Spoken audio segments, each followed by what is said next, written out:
হলো, খাবে নাকি? না একটা? না না, তুমি খাও।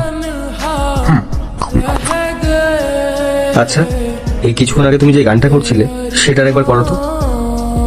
কেন? না না, আমি করতে পারবো না, আর আমি এই রুটিটাও দেবো না। আরে না না, রুটি দিতে হবে না, তুমি খাও। আসলে তুমি যে গানটা গাইছিলে সেটা আমার খুব পছন্দের একটা গান, আর তুমি খুব ভালো করেই গাইছিলে। সত্যি সত্যি তোমার গানটা খুব ভালো লেগেছে। জানো, আমি আর আমার বন্ধু এই গানটা করতাম, আর তারপরে হঠাৎ করে একদিন উধাও হয়ে গেল। কিন্তু কিন্তু কি? এই গানটা আমার খুব ভালো লাগে। আম পাতা জোড়া জোড়া, মারবো চাবুক চড়বো ঘোড়া, ওরে পাগলা সরে দাঁড়া, আসছি আমরা বন্ধু জোড়া, বন্ধু আমার খেপেছে, লাঠি ছুঁড়ে মেরেছে, অল রাইট ভেরি গুড, আমরা খাই চা বিস্কুট। তুমিও এই গানটা জানো? হ্যাঁ জানি, এটা আমার খুব পছন্দের গান। মনোজ, কি হচ্ছে এসব? তুমি এখন এই ভিখারিটার সাথে গল্প করতে বসে গেলে? এখন যদি কেউ দেখে নেয় তোমাকে, তাহলে তোমার রেপুটেশনের কি হবে? আর এমনিতেও আমাদের লেট হয়ে যাচ্ছে তো, তাড়াতাড়ি চলো। কি হলো মনোজ, চলো। টাটা।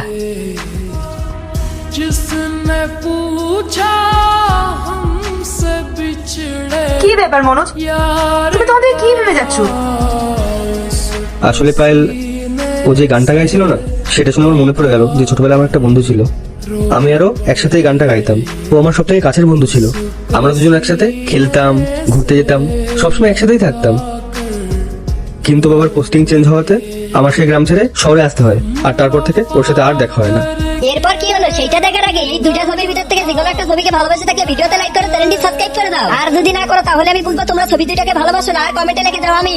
তা এখন তোমার কি মনে হয়, ওই কি তোমার সেই বন্ধু? জানি না, কিন্তু যখন ওর সামনে গিয়ে বসলাম তখন আমি এটা ফিল করলাম যে ওর সাথে কোনো না কোনো একটা কানেকশন ঠিকই আছে আমার।